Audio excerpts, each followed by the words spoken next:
إن الحمد لله نحمده ونستعينه ونستغفره ونتوب إليه ونعوذ بالله من شرور أنفسنا وسيئات أعمالنا من يهده الله فهو المهتدي ومن يضلله فلن تجد له وليا مرشدا أشهد أن لا إله إلا الله وحده لا شريك له وأشهد أن سيدنا ونبينا محمدا عبده ورسوله فيا أيها المسلمون أوصي نفسي وإياكم بتقوى الله فقد أمركم بذلك حيث قال في كتابه الكريم يا أيها الذين آمنوا اتقوا الله حق تقاته ولا تموتن إلا وأنتم مسلمون وقال أيضا يا أيها الذين آمنوا اتقوا الله وقولوا قولا سديدا يصلح لكم أعمالكم ويغفر لكم ذنوبكم ومن يطع الله ورسوله فقد فاز فوزا عظيما اللهم صل وسلم وبارك على نبينا محمد وعلى آله وأصحابه أجمعين أما بعد معاشر المسلمين jamaah Jumat rahimakumullah. Marilah di kesempatan yang mulia ini kita kembali menguatkan komitmen ketakwaan kita di hadapan Allah. Sesungguhnya Allah Azza wa Jalla tidaklah memerintahkan kita kepada ketakwaan, melainkan agar kita menjadi hamba-hamba yang mulia, menjadi manusia-manusia yang mulia, mulia di dunia dan mulia di akhirat. Allah Subhanahu wa taala berfirman di dalam surah Al-Hujurat, "Inna akramakum 'indallahi atqakum." Yang artinya adalah sesungguhnya yang paling mulia di antara kalian adalah yang paling bertakwa. Maka marilah setiap kita hendaknya memotivasi diri kita. Setiap kita berupaya untuk mengingatkan diri kita untuk berlomba-lomba menjadi yang terdepan di dalam mengimplementasikan nilai-nilai ketakwaan. Ketakwaan dimanapun kita berada dan kapanpun kita berada. Ma'asyiral muslimin, jamaah Jumu'ah rahimakumullah. Kita semua adalah orang-orang Islam, adalah muslimun, mukminun. Kita telah menyatakan kalimat keislaman itu dengan ucapan la ilaha illallah Muhammadur Rasulullah. Maka di antara konsekuensi dari ucapan la ilaha illallah adalah kita berupaya untuk mengamalkan segala apa yang terkandung di dalam kalimat la ilaha illallah Muhammadur Rasulullah, termasuk di antaranya adalah saling mencintai karena Allah. Barang siapa yang telah mengucapkan la ilaha illallah, berarti dia harus mencintai siapapun yang telah mengucapkan la ilaha illallah Muhammadur Rasulullah. Ini merupakan hal yang sangat mendasar di dalam agama kita. Maka siapapun dia, ketika telah bersaksi la ilaha illallah Muhammad Rasulullah, dia adalah saudara kita. Dia adalah orang yang paling dekat dalam hidup kita, mengalahkan dekatnya saudara kita, saudara sekandung kita ketika berbeda keyakinan. Siapapun yang mengucapkan la ilaha illallah, apapun bangsanya, apapun warna kulitnya, apapun label ormasnya, maka sesungguhnya dia adalah orang yang kita diwajibkan oleh Allah Azza wa Jalla untuk mencintai kita, untuk mencintainya. Nabi Nuh alaihi salam beberapa abad yang silam pernah mencurhatkan kepada Allah Azza wa Jalla ketika putranya Kan'an ikut tenggelam bersama orang-orang kafir. Beliau mengatakan, "Ya Rabb, inna ibni min ahli." Ya Tuhanku, sesungguhnya putraku adalah bagian dari keluargaku. Namun Allah Subhanahu wa taala menegur keras Nabi Nuh dengan mengatakan, "Inna ibnaka laisa min ahli." Sesungguhnya anakmu bukan bagian dari keluargamu. Demikian dahsyatnya ikatan keyakinan sehingga siapapun yang kemudian terhubung dengan kita secara nasab, secara darah, namun tidak terhubung secara keyakinan, dia bukanlah bagian dari keluarga kita. Dia bukanlah bagian dari saudara kita. Sebaliknya siapapun yang terhubung dengan kita dengan keyakinan, dengan ucapan la ilaha illallah Muhammadur Rasulullah, maka dia adalah saudara kita. Meskipun secara nasab dia adalah orang yang paling jauh dari kita. Meskipun secara kekeluargaan tidak ada hubungan, namun sesungguhnya ketika dia telah mengucapkan la ilaha illallah, dia adalah saudara kita. Kita wajib untuk mencintai, menolong, membantu orang-orang yang telah mengucapkan la ilaha illallah Muhammadur Rasulullah. Ma'asyiral muslimin, jamaah Jumu'ah rahimakumullah.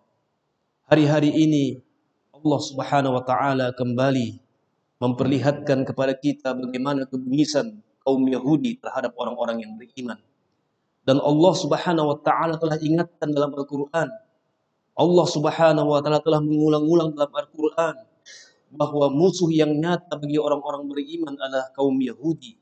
Allah Subhanahu wa taala berfirman, "Wala tajidanna ashaddan nasa 'adawatan lil ladzina amanu al-yahud wal ladzina asyraku."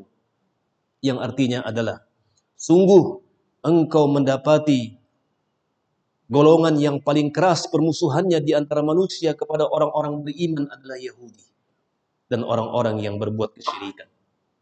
Telah nyata di mata kita, telah nyata sepanjang sejarah bahwa orang-orang Yahudi sebagai orang-orang yang dimurkai oleh Allah Azza wa Jalla terus-menerus melakukan permusuhan dan tindakan keji serta tindakan yang merusak dan tindakan yang buas kepada orang-orang yang beriman. Apa yang kita saksikan di Gaza hari-hari ini, dan terakhir bagaimana orang-orang Yahudi menghancurkan sebuah rumah sakit yang di dalamnya banyak pasien, di dalamnya banyak orang-orang dari saudara-saudara kita seiman yang berharap kesembuhan, kemudian dibunuh secara sadis oleh orang-orang Yahudi dengan bahan-bahan peledak yang menghancurkan, meluluh lantakkan bangunan-bangunan besar di sana. Ini sesungguhnya merupakan bukti betapa Allah Azza wa Jalla telah ingatkan kita akan adanya musuh yang nyata, akan adanya musuh yang terus akan mengganggu kita, akan memerangi kita, sampai kita kemudian ikut menjadi kafir seperti mereka, atau kita meninggalkan agama Islam ini. Allah Subhanahu wa taala menggambarkan tentang mereka. Allah Subhanahu wa taala menggambarkan tentang mereka orang-orang Yahudi dan orang-orang Nasrani. Walan tarda 'ankal yahudu walan nasara hatta tattabi'a millatahum. Dan orang-orang Yahudi serta orang-orang Nasrani tidak akan pernah suka dengan kalian sampai kalian mengikuti ajaran mereka. Apa ajaran mereka? Apakah orang-orang Yahudi menyerang, mengganggu kaum muslimin agar kita pindah kepada agama Yahudi atau kita pindah kepada agama Nasrani? Bukan itu yang mereka kehendaki.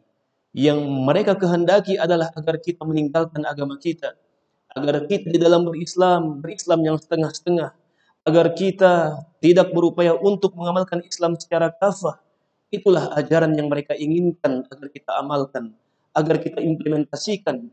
Namun kita orang-orang beriman adalah golongan yang sudah menyatakan sami'na wa ata'na. Kita mendengar dan kita taat kepada Allah Azza wa Jalla.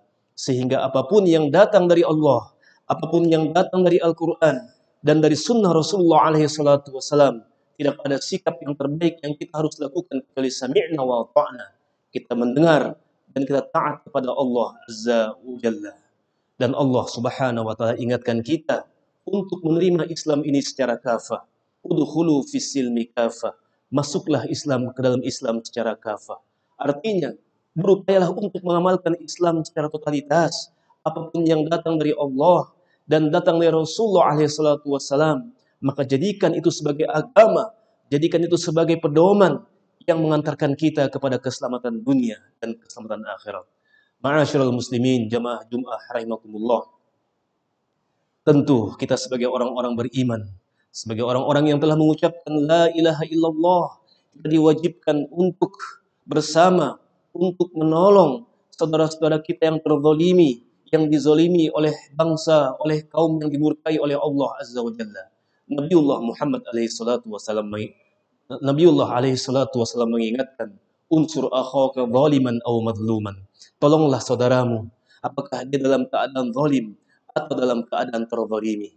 Dalam keadaan zalim maksudnya adalah menghentikannya dari perbuatan zalim, dan dalam keadaan terzalimi, maka jangan sampai seorang muslim diam ketika melihat saudaranya terzalimi. Dalam sebuah hadis yang sahih dari Ibnu Majah dan At-Tirmidzi, Nabi alaihi salatu wasallam mengingatkan orang Islam yang sengaja diam ketika melihat saudaranya terzalimi, ketika melihat saudara-saudaranya yang mereka bersaksi la ilaha illallah Muhammad Rasulullah dizalimi, dihancurkan rumah-rumahnya, diusir dari tempat tinggalnya, diyatimkan anak-anaknya, dibuat susah kehidupannya.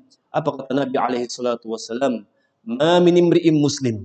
Tidaklah seorang muslim, tidaklah seorang muslim khadala musliman, membiarkan saudara muslim yang lain terzalimi fi mautinin, di sebuah tempat, di sebuah keadaan di mana saudaranya itu butuh pertolongan, di mana saudaranya itu dizalimi dan butuh pertolongan, melainkan Allah Subhanahu wa taala juga akan membalas, membiarkan orang muslim itu kemudian dizalimi di tempat yang lain ketika dia butuh pertolongan.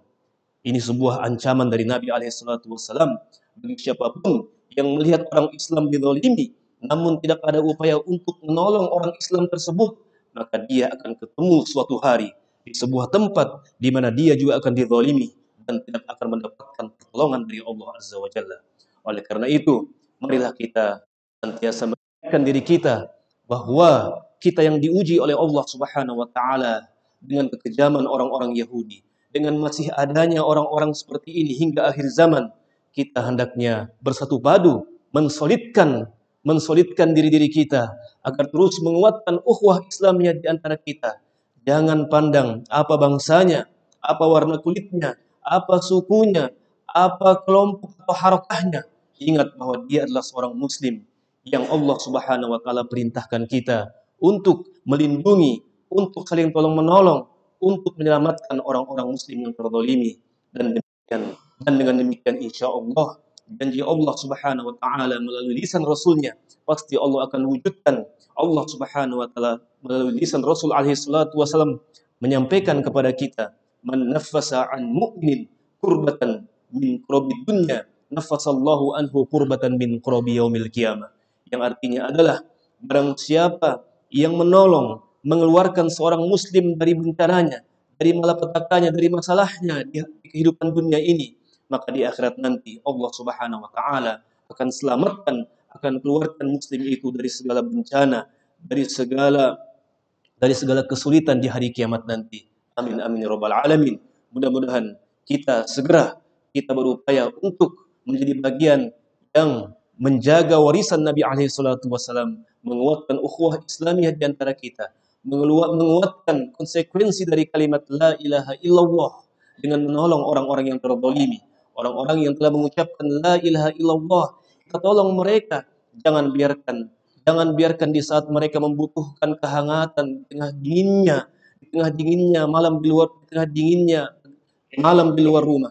Jangan sampai mereka yang membutuhkan makanan di tengah kelaparan yang sedang menyelimuti mereka, di tengah kelaparan yang sedang mencerit mereka. Jangan sampai kemudian kita yang oleh Allah diberikan ketenangan, oleh Allah diberikan kedamaian, kemudian tidak sepeser pun, tidak serupiah pun kita kirimkan kepada mereka. Kita yakin insya Allah Allah akan bantu kita, Allah akan berikan taufiknya kepada kita untuk kita kemudian membantu, untuk kita kemudian mengambil bagian menjadi orang-orang yang menolong mereka yang telah bersabar menghadapi ujian dari Allah Azza wa Jalla. Mudah-mudahan dengan demikian kita oleh Allah dijadikan umat yang bersatu padu, umat yang bertauhid, umat yang saling tolong menolong dalam kebaikan, dan umat yang solid di dalam menjaga agama Allah Azza wa Jalla. Barakallahu li wa lakum fil Qur'anil azim wa nafa'ani wa iyyakum bima fihi minal ayati wa dzikril hakim. Aqulu ma tasma'un wa astaghfirullah li wa lakum fastaghfiruh innahu huwal ghafurur rahim.